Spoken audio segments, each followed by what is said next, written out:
Hello students, welcome back to my YouTube channel professor Shubham Tyari. बात करने वाले हैं आज आपके एफ.वाई बीकॉम सेम 1 वाले बच्चों की बात करूंगा। आपका जो बिजनेस इकोनॉमिक्स 1 की जो हमारी सीरीज चालू हुई थी, डे 6 का आज का टॉपिक है। आई होप हर एक बच्चे ने डे 5 तक का कंप्लीट कॉन्सेप्ट किया है। डे 5 तक के कॉन्सेप्ट में सर हमने कंप्लीट प्रैक्टिकल क्वेश्चन किए हैं एंड मिनिमम 21 मार्क्स अपना सिक्योर कर लिया है कि 21 मार्क्स सर हमको मिलने ही वाले हैं। रिमेनिंग क्वेश्चंस भी करने पड़ेंगे क्योंकि ऑब्जेक्टिव्स भी इंक्लूड अगर आप करते हो तो भी अभी तक हमारा पासिंग मार्क्स नहीं निकला है। अगर ऑब्जेक्टिव्स भी इंक्लूड कर रहे हो तो 21 का प्रैक्टिकल बट हमने किया तो 21 में से ऑब्जेक्टिव हर एक बच्चे को रखना चाहिए, 21 आना चाहिए सर। उसके बाद बात करेंगे डे 6, जैसे यहां से आप हमारे चलेंगे सर मोस्ट इंपॉर्टेंट क्वेश्चंस कौन से थ्योरेटिकल पार्ट आएंगे और कितना कॉन्सेप्ट हमको लिखना है।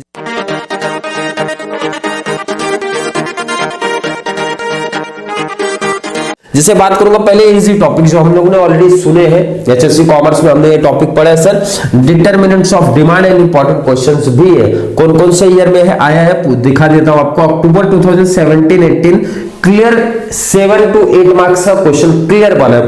क्लियर क्वेश्चन 3rd ए में बना है, क्वेश्चन नंबर 3rd के ए में पूछा गया है। Clear question what are the determinants of demand. Clear 17 में भी 18 की बात करूंगा, 18 की बात करूंगा तो उसमें 3rd ए में एंड मार्च 17 अक्टूबर 16 में क्वेश्चन नंबर 2D में ये पूछा गया है। मतलब जो हमारे छोटे प्रैक्टिकल टॉपिक आते हैं ना उसको नीचे ऐड कर देते हैं, भाई डिटरमिनेंट्स ऑफ डिमांड एक्सप्लेन करिए आप, तो वहां पे कम पॉइंट्स हमको लिखना रहता है। अगर 8-7 में आपको आता है 8-7 मार्क्स का ये क्वेश्चन बना तो सर 8 पॉइंट मैक्सिमम लिखना पड़ेगा डिटरमिनेंट्स का, 8 पॉइंट। मैं यहाँ पे आपको मैक्सिमम लिखा के दिया, 10 पॉइंट्स लिखा के दिया, और भी पॉइंट्स है इसमें, बट आप एग्जाम में कोई भी 8 पॉइंट एक्सप्लेन कर सकते हो। क्वेश्चन क्लियर समझ गया कैसा पूछा जाएगा, आंसर कैसा लिखना है सर। पहले तो मीनिंग थोड़ा सा बता दो आप, डिमांड कॉन्सेप्ट क्या होता है। जैसे कि हर एक बच्चे को पता होगा सर हमारी डिमांड क्या होती है। डिमांड में कॉमन सा किसी बच्चे से पूछ लो ना भाई, तो बोलते सर मांग को डिमांड बोलते। किसको सर? मांग, जो हम मांग कर रहे हैं, जो हम मांग कर रहे हैं उसी को डिमांड बोलते हैं। ये आपकी नहीं, ये तो जनरल भाषा में हो गया भाई, कि ये तो जनरल भाषा में यूज करते हैं ना भाई, क्या डिमांड है आपकी। वो देखने जाते हैं ना, लड़का देखने जाते हैं तो पूछते लड़के की क्या डिमांड है, वो डिमांड यहाँ नहीं चलता। इकोनॉमिक्स का डिमांड अलग है, वो तो जनरल भाषा में हमारी डिमांड हो जाती है। बट इकोनॉमिक्स बोलते भाई पहला तो डिजायर होनी चाहिए आपकी। कोई भी चीज की अगर आप डिमांड करो तो डिजायर, और हर पर्सन की, हर एक पर्सन की सर डिजायर अनलिमिटेड है। डिजायर में इच्छा हिंदी में बोलूं, और इच्छाएं अनलिमिटेड है, बट डिमांड हमारा लिमिट है। लिमिट क्यों है सर? क्योंकि डिजायर के साथ में कुछ ऐड कर रहे हो, एबिलिटी टू पे। अब जैसे सपोज बात करूं, डिजायर तो अनलिमिटेड है, हर कोई बंदा, हर कोई पर्सन सोचता है भाई बड़ी सी गाड़ी हो, बड़ा सा बंगला हो, बड़ा सा, मतलब जितना, और जब आ जाते हैं तो उसके बाद और बड़ी ख्वाहिशें बढ़ जाती है। मतलब डिजायर तो बढ़ते जा रहे हैं, इसीलिए इकोनॉमिक्स बोलता है भाई डिजायर कहां तक रखो, जहां तक ये लग जाए। क्या सर? एबिलिटी टू पे, उस चीज की जिसकी डिजायर मैं कर रहा हूं, जिस चीज को मैं सोच रहा हूं भाई, जो मेरी डिजायर है उसके लिए एबिलिटी टू पे होनी चाहिए। मतलब पे करने की हैसियत होनी चाहिए भाई, उतना पैसा मेरे पास होना चाहिए। और साथ में एक और चीज include sir, willingness to buy, और मैं खरीदने के लिए इंटरेस्टेड भी रहूं, उसको क्या बोलते हैं सर? उसी को बोला जाता है डिमांड। सपोज किसी बच्चों का अगर डिमांड अभी भी नहीं समझा, सिंपल सा बोल दूं, ध्यान से देख लो, सिंपल सुन लो।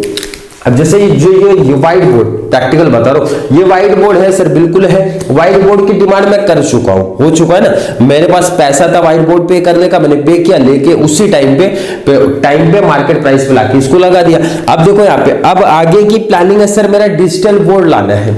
ये मेरा डिजायर हो गया सर, डिजिटल बोर्ड मेरे को इंटरेस्ट है भाई, मेरी इच्छा है, मेरी डिजायर है, डिजिटल बोर्ड मुझे चाहिए। बट प्रॉब्लम है सर यहाँ एबिलिटी टू पे, उतनी एबिलिटी अभी मेरी नहीं है पे करने की। सपोज एग्जांपल आप मानो एबिलिटी नहीं है पे करने की, अब सपोज मान के चलो एबिलिटी भी होती, बट मैं अभी खरीदने के इंटरेस्टेड में नहीं हूं भाई, बाय करने का। मैं सोच रहा हूं न्यू सेशन चलेगा ना तभी लगाऊंगा डिजिटल बोर्ड। तो ध्यान रखना, बहुत सारे लोगों के पास एबिलिटी टू पे भी है भाई, पे कर सकते, बट वो वेट कर रहे, जैसा मैं वेट कर रहा हूं न्यू सेशन आएगा ना, न्यू ईयर चालू होगा ना भाई, न्यू सेशन चालू होगा, अप्रैल मई से चालू कर देंगे तो डिजिटल बोर्ड लगवा देंगे।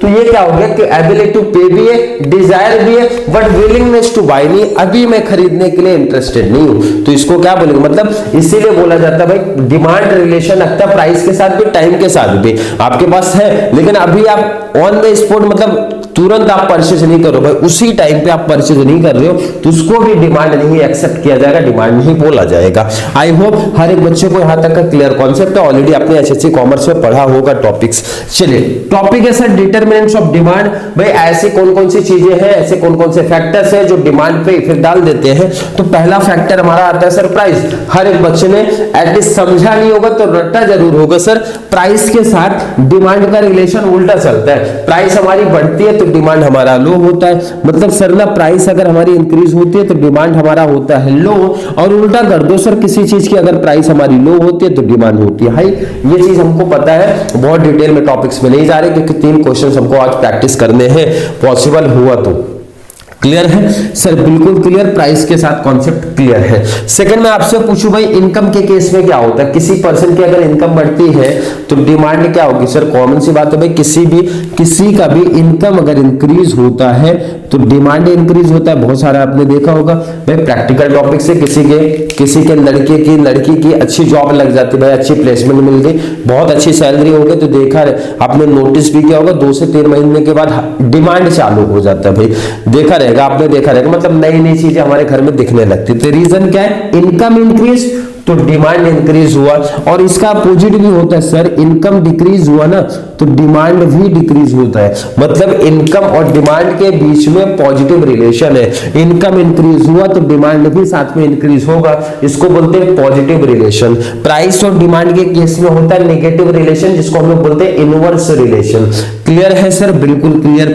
Price of substitute goods, price of complementary goods, 2 goods हमारे होते हैं, आई होप हर एक बच्चे को पता होगा। सब्स्टिट्यूट्स बोले तो नाम ही बता रहे सब्स्टिट्यूट्स, उसके बदले में वो गुड्स मैं यूज कर सकता हूं। जैसे एग्जांपल आप समझ सकते हो टी एंड कॉफी का, भाई चाय मैं बहुत पीता हूं बट इन केस कभी ऐसा हो गया मुझे कॉफी, मतलब चाय तो नहीं है बट मैं कॉफी यूज कर सकता हूं, ये कौन सा गुड्स हो गया सर, सब्स्टिट्यूट गुड्स हो गया। क्लियर है सर, बिल्कुल क्लियर है। Price of complementary goods, complementary goods क्या होता है, पहले गुड्स का मतलब समझो उसके बाद आप उसका लॉजिक समझ रहे हैं। कॉम्प्लीमेंट्री गुड्स मतलब होता है सर, मुझे आपको कॉन्सेप्ट समझाना है, मुझे आपको कॉन्सेप्ट समझाना है, तो ये मार्कर है, मार्कर चाहिए, बोर्ड चाहिए, तो ये कौन से हो गए सर, कॉम्प्लीमेंट्री गुड्स हो गए। विदाउट मार्कर के मैं बोर्ड पे लिख सकता हूँ क्या सर, बिल्कुल नहीं लिख सकता। विदाउट बोर्ड के मैं मार्कर से लिख सकता हूँ क्या, इस पे नहीं लिख सकता मैं। अदरवाइज और एग्जांपल कहीं जाना है मेरे पास, कहीं जाना है, हमारे पास बाइक पड़ी है सर, उसमें पेट्रोल भी तो लगने वाला है भाई, जाना एक ऑब्जेक्टिव है, सेटिस्फाई मैं एक वांट्स को अब नहीं कर रहा हूं, बट यहाँ पे 2 गुड्स की डिमांड ऑटोमेटिक हो जा रही है। लिखना है सर, ये जो मैंने लिखा है आपको नोट डाउन करना है, तो पेन के साथ में पेपर की डिमांड हो रही है, इसको बोलते हैं कॉम्प्लीमेंट्री गुड्स, मतलब वन सिंगल नीड्स को सेटिस्फाई करने के लिए 2 या 2 गुड्स की रिक्वायरमेंट एक साथ हो जाती है। Clear, I hope clear. अब आप ध्यान से समझो भाई, जब टी, मैंने बोला टी एंड कॉफी का एग्जांपल ले लो, T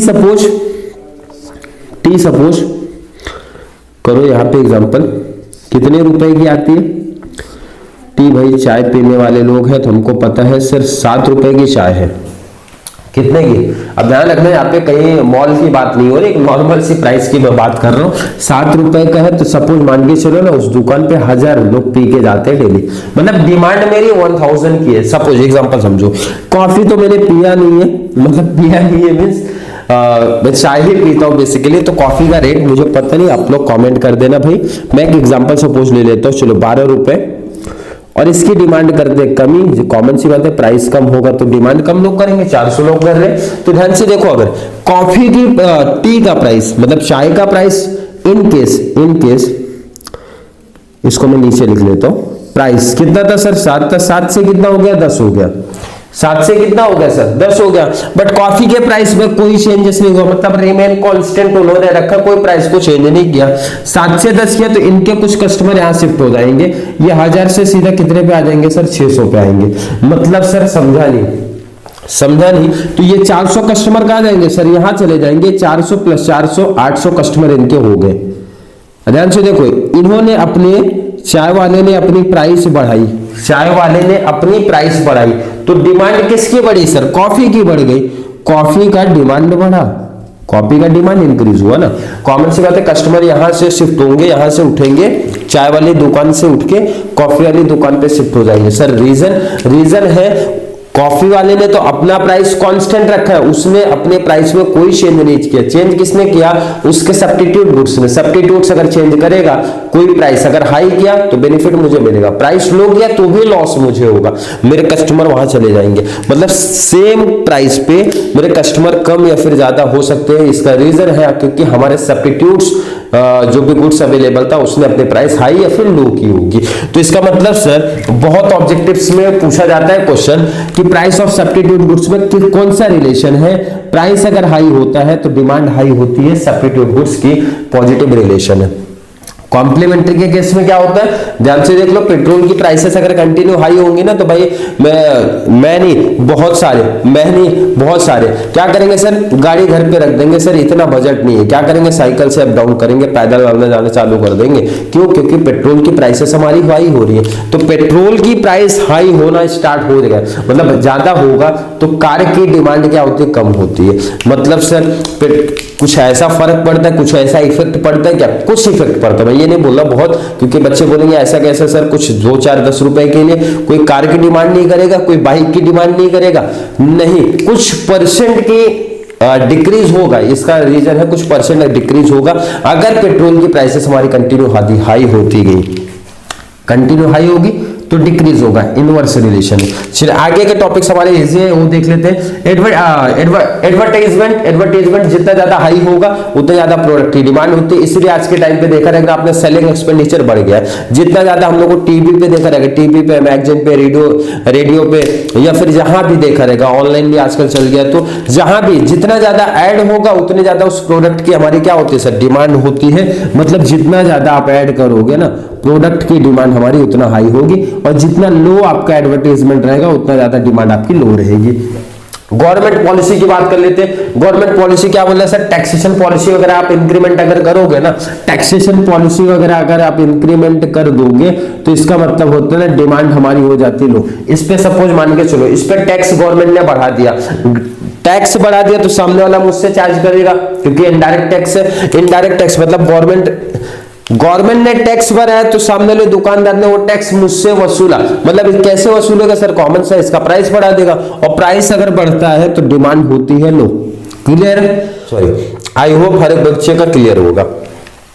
next sir, size of population. ये तो कॉमन सेंस है, हर कोई बच्चा बता सकता है कि पॉपुलेशन अगर साइज बढ़ती है, भाई जनसंख्या बढ़ रही है ना, तो कॉमन साइज डिमांड हमारा क्या होता है सर, हाई होता है। डिमांड हमारा क्या होता है सर, हाई होता है। पॉपुलेशन बढ़ा, पी मींस पॉपुलेशन समझना आप, डिमांड हाई, पॉपुलेशन कम, डिमांड हमारी लो। इसका एग्जांपल आप घर में समझ सकते हो, घर का वैसे मार्केट डिमांड का डिटरमिनेंट से माना जाता है, बट समझना है तो एक लॉजिक अपना घर में समझो। भाई 5 लोग थे, 2 मेहमान घर के आगे, तो डिमांड बढ़ेगा कि कम होगा सर, कॉमन सा डिमांड बढ़ने वाला है। भाई 5 लोग थे, एक हो गए, भगवान को प्यारे हो गए तो क्या हो गया, डिमांड सर क्या हो गया, लो हो गया। तो एक सपोज एक एग्जांपल समझा रहा हूं आपको, मतलब सिंपल सा लॉजिक है। भाई जनसंख्या बढ़ने वाली, पॉपुलेशन बढ़ेगी तो डिमांड ऑटोमेटिक बढ़ जाती है। घर में आपने देखा रहेगा, मार्केट की बात है, उसी बेस पे आप समझ लो। एक्सपेक्टेशन अबाउट फ्यूचर प्राइस, ऐसा होता है भाई, सुनने में आ रहा है कि आगे चल के किसी प्रोडक्ट की प्राइस बढ़ने वाली हो, तो दूर की छोड़ लो, अगर बाइक चलाने वाले आप लोग बच्चे हो तो बहुत टाइम नोटिस किया रहेगा, 1 रुपए 2 रुपए का पेट्रोल कल से बढ़ने वाला है ना, तो आज शाम में 12 बजे के पहले सब जाके अपना टैंक फुल करा लेते। बहुत बहुत बेसिक चीज बता रहा हूं। और ऐसा होता है मार्केट में। क्या एक बार अफवाह फैल जाती है कि सर गोल्ड की प्राइस ना आगे चल के बढ़ने वाली, तो लोग क्या करते हैं ना, आज के टाइम पे जाके क्या करेंगे, फटक से परचेज करेंगे, मतलब बहुत जल्द परचेज करेंगे करंट प्राइस पे। तो ये होता है किसकी वजह से sir, expectation about future price. Near future में प्राइस कम होने वाली गोल्ड की तो नहीं परचेज करेंगे, सोचेंगे गोल्ड का प्राइस कम होने दो उसके बाद परचेज करने वाला। होता है कि नहीं प्रैक्टिकल? बिल्कुल होगा सर। मतलब नियर फ्यूचर के बेस पे लोग अपनी करंट डिमांड इंक्रीज या फिर डिक्रीज कर देंगे। भाई नियर फ्यूचर में प्राइस बढ़ेगी, डिमांड इनकी इंक्रीज, अभी बना लो सामान। नियर फ्यूचर में प्राइस उनकी सपोज डिक्रीज हो रही है तो अभी डिमांड रुक जाएगी, फ्यूचर में करेंगे जब प्राइस डिक्रीज होगी तो कर लेंगे। क्लियर है सर? बिल्कुल क्लियर है। टेस्ट, हैबिट एंड प्रेफरेंस की बात होती है, तो टेस्ट आप लॉकडाउन का समझ लो, टेस्ट हो गया, हैबिट हो गया। देखो ना लॉकडाउन लगा तो काफी लोग देखो दारू पीने वाले को दारू मिली नहीं है, और जैसे ही चालू हुए तो आप लोग खुद से देखिए न्यूज में बहुत अच्छे तरीके से आपने देखा होगा। ये इसका रीजन क्या है भाई, लोगों को हैबिट हो चुकी है। सिगरेट पीने की, बियर पीने की, दारू पीने की, तो ये एक रीजन है। मतलब इन पे प्राइसेस हाई कर दो, कोई दिक्कत नहीं है भाई। जब हैबिट लग चुकी है तो उसकी डिमांड हाई रहती है या फिर कांस्टेंट रहती है, क्योंकि पीने वाले पिएंगे भाई, आदत सी लग चुकी है तो होना है, कॉमन सी बात है सर। चलिए इसी बेस पे एक और एग्जांपल हमारा लास्ट चलेगा, और सब तो हो चुके हैं सर। चलिए फैशन की बात करते हैं। मार्केट में कोई न्यू फैशन आता है, बहुत सारे लोग देखा रहेगा आपने, कोई new fashion, new T shirt आया, न्यू जींस आया ना वो आजकल, तो क्या करते हैं लोग, कितना भी प्राइस होने तो खरीदेंगे सर। क्यों? क्योंकि इस पिक्चर में, इस मूवी में सर इसने ये चीज पहना था। तो मार्केट में क्या हो गया सर, फैशन का माहौल बन गया भाई, ये वाला टी शर्ट चल रहा है, ये वाला जींस चल रहा है, ये वाला कुर्ता चल रहा है, इस तरीके से मार्केट में क्या हो गया, चल गया। तो मार्केट में क्या होता है, फैशनेबल गुड्स की डिमांड ज्यादा होती है। फैशनेबल गुड्स की डिमांड हमारी ज्यादा होती है, मतलब सर अगर गुड्स फैशनेबल नेचर में है, तो डिमांड हमारी हाई होती है। क्लियर है कि नहीं? प्राइस हाई होगी फिर भी लोग खरीदते हैं। और बाद में क्या होता है ना, जैसा गुड्स आउट ऑफ फैशन हुआ, मतलब कोई नया गुड्स मार्केट में आ गया फैशन में, तो लोग इसको खरीदना बंद करके नया जो गुड्स है उसको परचेस करना चालू कर देते हैं। चलिए आई होप यहां तक का कॉन्सेप्ट हर एक बच्चे का क्लियर हुआ होगा। फिर भी किसी बच्चे को डिटरमिनेंट्स ऑफ डिमांड में डाउट, कंफ्यूजन अगर क्रिएट होता है तो कमेंट बॉक्स में ऐड कर सकता है। डिटरमिनेंट्स ऑफ डिमांड का नोट्स आपको मिल जाएगा, नंबर में शेयर कर देता हूं, इस नंबर पे आपको मिल जाएगा, व्हाट्सएप कर देंगे तो 8452020551। एचएससी कॉमर्स का नोट्स है कंप्लीट डिमांड एनालिसिस का, उसमें से आप सिर्फ ये टॉपिक कर सकते हो। कितने पॉइंट्स ऑलरेडी मैं बता चुका हूं, 7 to 8 मैक्सिमम पॉइंट्स आपको यूज करना है जो आपको इजी लगा होगा। क्लियर है? तो चलिए एक और क्वेश्चन प्रैक्टिस करते हैं। क्वेश्चन नंबर, चलिए बात करेंगे क्वेश्चन नंबर 2 की। और आज के लेक्चर्स में आपको 2 क्वेश्चन ही प्रोवाइड कराए जा रहे हैं ताकि वीडियो बहुत ज्यादा बड़ी ना हो और आप लोग को बोरिंग सा भी ना लगे। बट ध्यान रखना, बहुत इंपॉर्टेंट क्वेश्चन में से ये क्वेश्चन भी आपका है sir, nature of demand curve under different market. 2016 and 17 में सीधा 8 मार्क्स का क्वेश्चन ये बना है। और ध्यान से सुनना है भाई कि आप लोग को सीधा ये चारों मार्केट जो हमारे मार्केट है सेम 2 में, जिसकी डिटेल्स आप लोग पढ़ोगे। क्लियर? कौन कौन से market sir? Monopoly market, monopolistic competition, oligopoly and perfect competition. इसकी ऑलरेडी डिटेल्स हमने एचएससी कॉमर्स में किया है। बट ध्यान से सुन लो कि जिन बच्चों को ये कॉन्सेप्ट बहुत अच्छे तरीके से समझना है, सबसे पहले एक लेक्चर आपको प्रोवाइड कराया गया है, एफवाई बीकॉम सेमेस्टर 2 का पहला ही लेक्चर है सर टाइप्स ऑफ मार्केट के ऊपर। वहां पे मार्केट का मैंने डिटेल आपको बताया है कि मोनोपोली मार्केट क्या होता है, क्या फीचर्स है, थोड़ी सी बेसिक इंफॉर्मेशन आपको दिया है। मोनोपोलिस्टिक कंपटीशन क्या होती है, बेसिक पहला लेक्चर की बात हो रही है। पहले लेक्चर में कंप्लीट आपका टाइप्स ऑफ मार्केट ही कराया हूं, क्योंकि डिमांड कर्व आपका समझना है हर एक मार्केट का, तो उसके लिए हर एक मार्केट आपकी मीनिंग मतलब कॉन्सेप्ट बहुत अच्छे से क्लियर होना चाहिए सर कि मोनोपोली मार्केट हमारे क्या होता है, मोनोपोलिस्टिक कंपटीशन हमारे मार्केट में क्या होता है, क्या उनके वहां पे फीचर्स ऐड होते हैं हमारे। तो आपको डिमांड कर्व एकदम इजी कॉन्सेप्ट है, डिमांड कर्व बहुत इजी तरीके से आपको समझ में आ जाता है।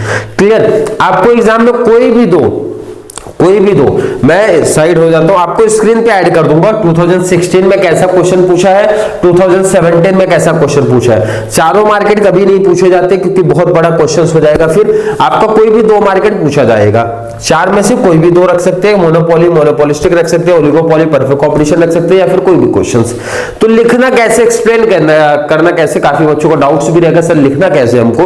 तो कोई भी 2 मार्केट जो हमको दिए जाएंगे उसका पहले लिखना आपको मीनिंग पार्ट। क्या लिखना है सर? Meaning part.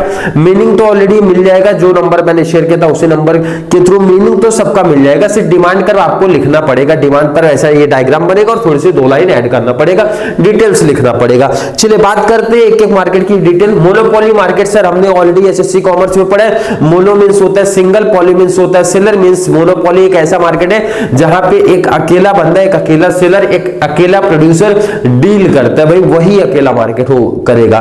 प्राइस पे भी कंप्लीट कंट्रोल लगता है उसको, भाई प्राइस हाई करना हाई कर देगा, लो करना लो कर देगा।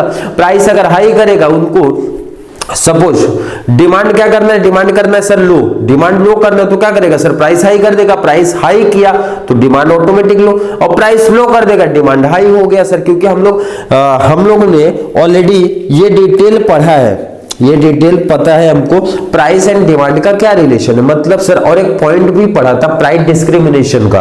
प्राइस डिस्क्रिमिनेशन क्योंकि मोनोपोली मार्केट में कोई भी एक ऐसा मार्केट जहां पे एक सेलर है तो कॉमन सी बात है भाई अकेला में ही मान के चलो एक सपोज लेक्चर्स प्रोवाइड करा, यहाँ पे क्लासेस का एग्जांपल आप समझो यहाँ पे कि पूरे मार्केट में सिर्फ एक क्लासेस हो तो क्लासेस वाला अपने अकॉर्डिंग फीस चार्ज करेगा ना भाई। उसको क्या करना है, कम डिमांड कम करना है, प्राइस हाई कर देगा भाई। जिनके पास उतना पैसा होगा वही लोग डिमांड कर पाएंगे प्राइस। उसको क्वांटिटी बढ़ाना है, क्वांटिटी डिमांड बढ़ाना है तो प्राइस लो रख देगा भाई, डिमांड हो जाएगा। बट ये कब पॉसिबल है सर ऐसा, जब वो अकेला बंदा हो, मतलब मोनोपोली मार्केट में ये चीज पॉसिबल है। तो देखो यहाँ पे समझो आप क्या हो रहा है, प्राइस हाई, उन्होंने क्या किया सर, प्राइस हाई किया, डिमांड हो गई लो, और प्राइस कर दिया लो तो डिमांड हो गई हाई। जब इनवर्स रिलेशन होता है प्राइस और डिमांड के बीच में सर, तो वहां पे डिमांड कर्व हमारा डाउनवर्ड होता है। मतलब सिंपल सा आप देख लो, डाउनवर्ड होगा। कहां पे सर, जब दोनों के बीच में इनवर्स रिलेशन होता है। तो मतलब सर मोनोपोली कंपटीशन की जब बात करेंगे तो वहां पे हमारा nature of demand curve downward sloping होता है। क्लियर सर, क्लियर है। बहुत डिटेल में नहीं, बहुत सिंपल सा टॉपिक है। बच्चों के माइंड में जो कंफ्यूजन है सर, ये कंफ्यूजन है कि सर लिखना कैसे टॉपिक को। सपोज मान के चलो नेचर ऑफ डिमांड कर under monopoly and monopolistic competition आपने कोई कॉलेज में आ गया भाई, एग्जाम पेपर में आ गया, तो आप क्या करोगे सर, पहले आपने टॉपिक लिखा, फर्स्ट आपका मोनोपोली, तो मोनोपोली की मीनिंग आपको लिख देनी है, मीनिंग लिख देना जो नोट्स में मैं शेयर करूंगा। अदरवाइज साइड हो जाए तो इस तरीके से मीनिंग 3-4 पॉइंट में लिख दिया सर, बिल्कुल लिख दिया। उसके बाद इनका डिमांड कर बता देना, मतलब ये डायग्राम बनाना है और डायग्राम को 2 से 3 सेंटेंस में एक्सप्लेन कर देना, टॉपिक क्लोज हो गया। उसके बाद आ जाना मोनोपोलिस्टिक कंपटीशन में, इसका मीनिंग पार्ट थोड़ा सा बता दो भाई। मोनोपोलिस्टिक कंपटीशन क्या होता है सर, एक ऐसा मार्केट जहां पे बहुत सारे सेलर हैं, और ये प्रैक्टिकल पूरा कॉन्सेप्ट है जो हमारा मार्केट हम लोग देखते हैं ना, ये मोनोपोलिस्टिक कंपटीशन ही है।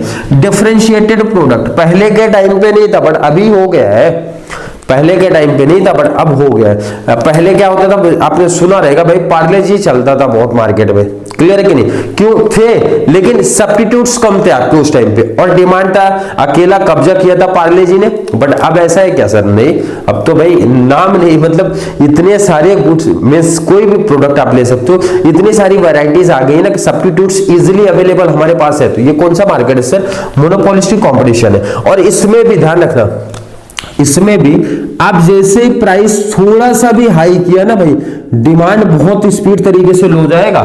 इसका रीजन सर, इसका रीजन आप समझो, 5 रुपए में पहले क्या थे, कुछ बिस्किट्स ही हमारे आते थे, बट अभी आप देखो 5 रुपए में बहुत सारे बिस्किट्स आ रहे सर। और आपने जैसे सोचा 5 का 6 रुपया कर दो ना, डिमांड बहुत स्पीड तरीके से आपका नीचे शिफ्ट होगा।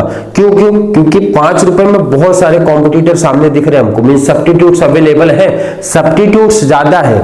यहां सब्स्टिट्यूट्स है क्या, नहीं सर बिल्कुल नहीं है भाई, सब्स्टिट्यूट्स है ही नहीं, या तो ना के बराबर है। तो यहाँ पे ऐसा पॉसिबल नहीं था, पब्लिक के पास ऑप्शन ही नहीं भाई, वही जाएंगे। बट यहाँ तो ऑप्शंस की लाइन लगी पड़ी है भाई, आप जैसे ही प्राइस हाई किए तुरंत पब्लिक शिफ्ट होगी। तो उसको बोला जाता है बेटा आप लोग का मोर इलास्टिक डिमांड। आपने अगर पढ़ा होगा, इसलिए बोला ज्यादा डिटेल्स में जाएंगे बच्चों को कॉन्सेप्ट समझेगा नहीं। क्यों, क्योंकि मुझे पता है बहुत सारे बच्चे ने प्राइस इलास्टिसिटी नहीं पढ़ा। अब मैं उनको बोल दूं बेटा आपका फ्लैटर क्या होता है, पता ही नहीं है सर। अब जिन्होंने पढ़ा है टाइप्स ऑफ प्राइस इलास्टिसिटी क्या होता है तो उनको समझेगा, इसीलिए मैं शॉर्ट में आपको समझा देता हूं। ऐसा केस जहां पे मोर इलास्टिक डिमांड हो, सर मोर इलास्टिक डिमांड अभी भी नहीं समझा, मैंने बोला सिंपल सा, अब आपके पास हर एक गुड्स की इतनी सारी वैरायटीज आ गई है ना, किसी ने भी अगर थोड़ा सा भी प्राइस हाई करने की सोचा, इतनी स्पीड से कस्टमर वहां से भागेंगे, मतलब क्वांटिटी डिमांड बहुत स्पीड तरीके से लो होगा। तो वैसे डिमांड को बोला जाता है सर वो demand more elastic demand nature का है। क्यों, बहुत सारे सब्स्टिट्यूट्स मार्केट में अवेलेबल है, तो उनका डिमांड कर्व कैसा दिखेगा सर, फ्लैटर। इसका मतलब सर इनका भी डाउनवर्ड ही है, डाउनवर्ड ही है। ध्यान रखना दोनों का डिमांड कर्व अलग बना है मैंने इसका इस तरीके से आप देखो स्ट्रेट खींचा है, और इसका कुछ ज्यादा एक फ्लैटर टाइप में खींचा है, इसीलिए फ्लैटर बोला जाता है इसको। दोनों का डिफरेंस, या फिर टेक्स्ट बुक होगा, ध्यान रखना दोनों सेम शेप में नहीं दिखेगा। ये तो कोई इस तरीके से नॉर्मल सा दिख रहा है और ये फ्लैटर शेप में दिख रहा है। क्लियर, बिल्कुल।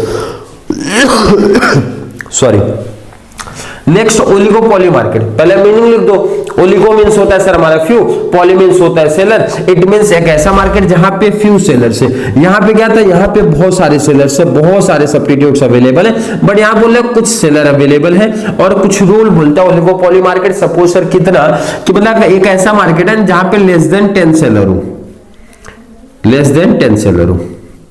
2 से ज्यादा 10 से कम सेलर हो ऐसे मार्केट में, तो उसको हम लोग क्या बोल सकते हैं सर, ओलिगोपोली मार्केट बोल सकते हैं। बहुत डिटेल मार्केट्स की कंडीशन यहाँ पे नहीं पढ़ रहे, मैंने बोला हर एक बच्चे जाके पहले टाइप्स ऑफ मार्केट वहां पे पढ़ लेना, तो ये कॉन्सेप्ट और आसान हो जाएगा समझना इसको। सर इसमें क्या चांसेस है, डिमांड कर्व कैसे बन सकता है? अब यहाँ पे ध्यान से देखो, सुनो समझो। एक एग्जांपल मैं लेता हूँ कि ऐसा कोई प्रोडक्ट आप ले लो जिसमें से 2 से 3 सब्स्टिट्यूट्स ही अवेलेबल, 3 से 4 मान के चलो 4 सब्स्टिट्यूट्स अवेलेबल है आपके पास।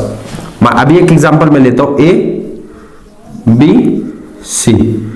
प्राइस क्या किया इन्होंने, 15 15 15 रखा है।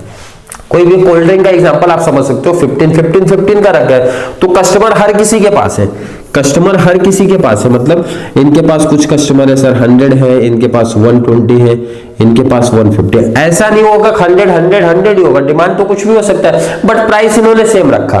तो ध्यान रखना यहाँ पे सब्स्टिट्यूट्स कम अवेलेबल है ओलिगोपोली मार्केट, क्योंकि बोलते हैं सर फ्यू सेलर ही होंगे हमारे पास, हो सकता है 4 हो 5 हो, बस इससे ज्यादा तो नहीं होगा। अब अगर ध्यान से समझो, एक प्रोडक्ट ने, एक कंपनी ने सोचा कि मैं अपना प्राइस क्या करता हूं 15 से 16 कर देता हूं। कितना सर, 15 से 16 कर देता हूं, तो इनके कुछ कस्टमर इजीली शिफ्ट हो जाएंगे यहाँ पे बी में और सी में। और ध्यान रखना बी अपना प्राइस इंक्रीज नहीं करेगा, बी सी इंक्रीज नहीं करेंगे, सामने वाले का कस्टमर तोड़ देंगे, मतलब डिमांड कम कर देंगे यहाँ पे।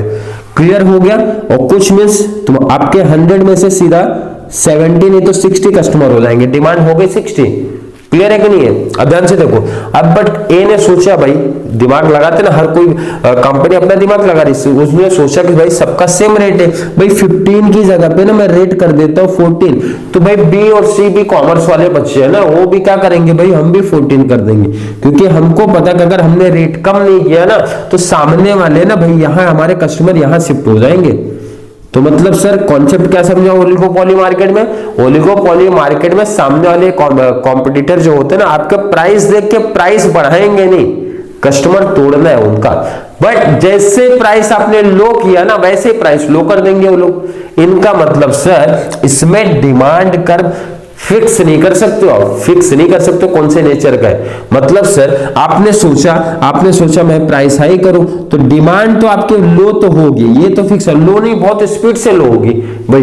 बट जैसे आपने सोचा प्राइस लो कर दूं तो डिमांड मेरी हाई होगी ना, तो ये नहीं होने वाला है। क्यों सर? क्योंकि आपके जो कॉम्पिटिटर है ना भाई, उन्होंने भी प्राइस को लो कर दिया और आपका डिमांड कांस्टेंट पे रख दिया, या फिर लेस देन 1 कर दिया, मतलब कम कर दिया, जितना आपने एक्सपेक्ट किया था वैसा कुछ होने वाला नहीं है यहाँ पे। इसीलिए इनका डिमांड कर्व ओलिगोपोली में ना कुछ इस तरीके से आपका दिखता है। प्राइस हाई करोगे मोर इलास्टिक है, जो मैंने बताया, प्राइस हाई करोगे तुरंत कस्टमर भागेंगे आपके। क्यों सर? सब्स्टिट्यूट्स अवेलेबल है, क्यों हाई कर दिया आपने। बट आपने लो जब किया ना भाई, तो ऐसा केस नहीं होगा। तो मतलब इसको लेस इलास्टिक एरिया है ये यहां से, और ये मोर इलास्टिक एरिया, और ये के मींस होता है किंग डिमांड कर बोला जाता है। इसीलिए ओलिगोपोली मार्केट में कैसा दिखता है सर, किंग मींस होता है बैंड हो जाता है भाई, सीधा लाइन नहीं आएगा, ऐसा आएंगे ना और ऐसा फिर बैंड हो जाएंगे, ऐसा बीच में देखो, ऐसा सीधा ना आके या ऐसा हो जाता है, मतलब बीच में बैंड हो जाता है। क्यों सर? इसका रीजन मैंने समझा, प्राइस लो एंड अप की कहानी बता के। सिंपल है, एग्जाम में कैसा लिखना है, मीनिंग पार्ट आप लिख देना, उसके बाद इसको थोड़ा सा एक्सप्लेन कर देना। नेक्स्ट मार्केट हमारा सबसे इजी मार्केट है परफेक्ट कंपटीशन। परफेक्ट कंपटीशन का मीनिंग क्या बोलते हैं सर? एक ऐसा मार्केट है जो कि अनरियलिस्टिक नेचर का, मतलब ऐसा रियल में होता नहीं मार्केट, फिर भी पढ़ते हैं सर। काफी बच्चों का डाउट्स भी है सर, ऐसा मार्केट होता नहीं तो पढ़ते क्यों है फिर। चलिए क्वेश्चन है, मेनी सेलर्स होते भाई, बहुत सारे सेलर है, बहुत सारे बायर है, जो प्रोडक्ट बेच रहे हैं ना वो बोले होमोजेनियस नेचर का होना चाहिए, मतलब प्रोडक्ट बिक रहा है मार्केट में ना, same in size colour shape design packing सब कुछ सेम दिख रहा है, सब कुछ सेम दिख रहा है। और एक इंपॉर्टेंट कॉन्सेप्ट ना, प्राइस इनका सिंगल प्राइस रूल चलता है, ध्यान रखना सिंगल प्राइस रूल है, इसी वजह से आपका इसका डिमांड कर्व इजी समझ में आ जाएगा। सिंगल प्राइस रूल मतलब सर एक मार्केट है ना, वहां पे सिंगल रेट रखा है, ये मार्कर आप मेरे दुकान से ले लो 20 में मिलेगा, वहां से ले लो 20 में मिलेगा, आगे से ले लो 20 में मिलेगा, और कहीं से लो 20 में। अगर मार्केट में ये प्राइस फिक्स रख दिया जाए, तो प्राइस फिक्स रखा ही जाता है, हर किसी को पता होना चाहिए कि परफेक्ट कंपटीशन में जो प्राइस डिटरमाइन की जाती है on the basis of market demand and market supply के बेस पे। बहुत बड़ी कहानी है इनकी, बट हम ज्यादा नहीं पढ़ेंगे। एचएससी कॉमर्स में ऑलरेडी ये सब चीजें हमको पता है सर, कि जो मार्केट में, कौन सा मार्केट सर, परफेक्ट कंपटीशन में, परफेक्ट कंपटीशन मार्केट में कोई भी सेलर अपना प्राइस डिसाइड नहीं करता है, मार्केट डिसाइड करती है। किसके बेस पे सर? हमारा डिमांड और सप्लाई के बेस पे, जहां पे दोनों इंटरसेक्ट होंगे। अगर किसी के पास टेक्स्ट बुक होगा तो लास्ट में देखेगा बना भी है भाई, सप्लाई डिमांड ऐसा देखो क्रॉस चलते हैं ना, दोनों क्रॉस चलते हैं, और जहां पे इंटरसेक्ट ये कर रहे हैं ना, इंटरसेक्ट जहां पे करता है वही हमारा होता है इक्विलिब्रियम पोजीशन, वही बनता है। और सामने जो आए जाएंगे वाई एक्सिस पे, तो हमारा दिखता है प्राइस। मतलब सर मार्केट डिमांड और सप्लाई के बेस पे प्राइस डिसाइड होगा, और जो प्राइस फिक्स कर दिया गया वही प्राइस हर एक सेलर को पूरे मार्केट में वही करना पड़ेगा भाई, वही मानना पड़ेगा, अपना ओन प्राइस रूल यहाँ पे नहीं चलेगा। इसका मतलब है जब अगर सेम प्राइस, समझो ये मार्केट का 20 रुपया प्राइस है, तो मैं किसी कस्टमर से क्यों पहचान बनाऊं भाई, मैं तो कहीं से भी ले सकता हूं। क्यों सर? क्योंकि रीजन ये प्राइस तो सेम ही है, प्राइस सेम है ना भाई, तो मैं किसी भी दुकान से ले सकता हूं। इसका मतलब सर इसका डिमांड तो सोचना ही नहीं भाई, फॉर्म से डिमांड कर हमेशा किसमें दिखेगा? टी फॉर्म में, मींस हॉरिजॉन्टल दिखेगा ना, सीधा स्ट्रेट रहेगा, क्योंकि ना ये अप होगा ना ये डाउन होगा। क्यों सर ऐसा क्यों होगा? क्योंकि देखो सिंपल सा आंसर इसका ये मिला ना आपका, कि जब इसकी प्राइस फिक्स रख दी गई हर एक दुकान में, पूरे मार्केट में ही फिक्स हो गई है, तो कस्टमर कहीं से भी खरीद सकता है भाई। तो ये थोड़ी देखेगा मान लो वहां सर इतने में मिल रहा है प्राइस, या फिर कम ज्यादा में दिख रहा है, नहीं दिख रहा है, वो तो बोलेगा कहीं से भी जब सेम रेट पे मुझे मिल रहा है तो मैं कहीं से भी ले सकता हूं। मतलब डिमांड सीधा स्टेट दिख रहा है, स्टेट दिख रहा है। But sir market demand curve कैसा चलेगा? मार्केट डिमांड कर्व के पॉइंट ऑफ व्यू से अब आपको सोचना भाई मार्केट डिमांड कर्व क्या है। मार्केट में अगर प्राइस हाई है तो ध्यान रखना, ये आप किसी दुकान मतलब किसी फर्म को एक नहीं बता रही है, अब पूरे मार्केट की बात हो रही है। रेट चेंज होगा किसी एक दुकान के लिए थोड़ी होता है भाई, ये परफेक्ट कंपटीशन मार्केट में कंप्लीट मार्केट के लिए ही चेंज होता है। तो प्राइस हाई तो उसमें तो मार्केट डिमांड कर्व का तो कॉमन सी बात है, ये तो डाउनवर्ड ही होगा सर। मार्केट डिमांड, ध्यान रखना मार्केट डिमांड फर्म्स डिमांड अलग होता है भाई। फर्म डिमांड मतलब किसी भी एक दुकान, एक कंपनी की बात यहाँ पे कर रहे हैं। तो यहाँ पे क्या होता है, पूरे मार्केट में अगर आप दुकानदार हो ना भाई, तो आपका तो फिक्स रेट है, उसमें चेंज नहीं कर सकते हो। तो यहाँ पे सीधा डिमांड कर्व आपका दिख रहा है। बट मार्केट की जब बात करते हो, पूरे मार्केट में, पूरे मार्केट की प्राइस हाई भी हो सकती है, लो भी हो सकती है। हाई होगी तो लोग डिमांड कम करेंगे, लो होगी तो लोग हाई डिमांड करेंगे। मतलब हमारा सर डाउनवर्ड दिखेगा किसका, लेकिन मार्केट डिमांड कर्व। क्लियर है? टेक्स्ट बुक में इसके आगे की भी कहानी और ऐड की गई है, कि जो मैंने आपको बताया अभी, कि इसमें जो प्राइस डिटरमाइन होता है किस बेस पे होता है, तो वहां पे बताया जाता है भाई इक्विलिब्रियम के बेस पे होता है। किसके? क्योंकि डिमांड सप्लाई क्रॉस चलते क्रॉस चलते क्रॉस चलते। Clear sir? आई होप थोड़ा सा कॉन्सेप्ट आप लोगों को समझ गया। क्या क्या करना है आपको सर? करना इतना सा है कि हर एक मार्केट का मीनिंग कर लेना है, उसके बाद डायग्राम के बाद में इसका 2 से 3 सेंटेंस पे एक्सप्लेन कर देना है, टॉपिक क्लोज। बस इतना ही काम करना है आप लोग को। तो आज 3 लेक्चर्स 3 क्वेश्चन नहीं करके हम लोग आपका 2 ही क्वेश्चन करते हैं। 2 इंपॉर्टेंट क्वेश्चन आपको कवर करा दिए गए हैं, बहुत अच्छे तरीके से कवर कर लो, क्योंकि क्वेश्चन आने के चांसेस है।